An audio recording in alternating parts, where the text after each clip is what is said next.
अस्सलामुअलैकुम। आज मैं आप लोगों के साथ मज़ेदार सी और स्पाइसी चिकन टिक्का बोटी की रेसिपी शेयर करने वाली हूँ। बहुत इजी रेसिपी है, खाने में ये बहुत ही ज़्यादा टेस्टी लगती है। इंशाल्लाह आपको रेसिपी बहुत पसंद आएगी। रेसिपी को आपने बिल्कुल भी स्किप नहीं करना, फुल एंड तक वॉच करना है ताकि आप भी जब रेसिपी ट्राई करें तो आपकी भी बिल्कुल परफेक्ट बने। तो चलें स्टार्ट करते हैं। हाफ के जी चिकन ले लिए, इसे अच्छी तरह वॉश कर लिया। बाउल में इसे ऐड कर देना।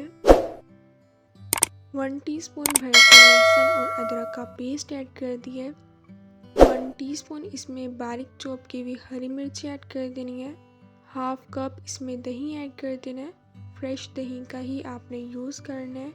1 टीस्पून नमक ऐड कर दी है। 1 टीस्पून इसमें कूटी हुई लाल मिर्च ऐड कर दी है। 1 टीस्पून हल्दी ऐड कर दी है। हाफ टी स्पून काली मिर्च का पाउडर ऐड कर दिया है। 1 टीस्पून इसमें तिक्का मसाला ऐड कर दिया है। इन सब चीज़ों को हम अच्छी तरह मिक्स कर लेंगे। पैन में 1 कप कुकिंग ऑयल का ऐड कर दिया। ऑयल गर्म हो गया है, अब हम इसे फ्राई कर लेंगे। बहुत मज़े की चिकन टिक्का बोटी बनकर तैयार होती है। इंशाल्लाह आपको रेसिपी बहुत पसंद आएगी। 15 मिनट के लिए हम इसे कवर करके रख देंगे ताकि चिकन अच्छी तरह सॉफ्ट हो जाए।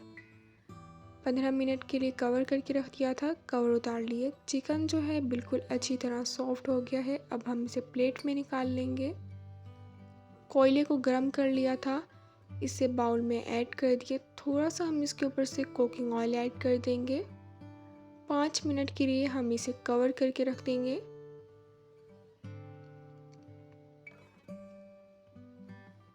पाँच मिनट के लिए कवर करके रख दिया था, अब मैं कवर उतार लूँगी।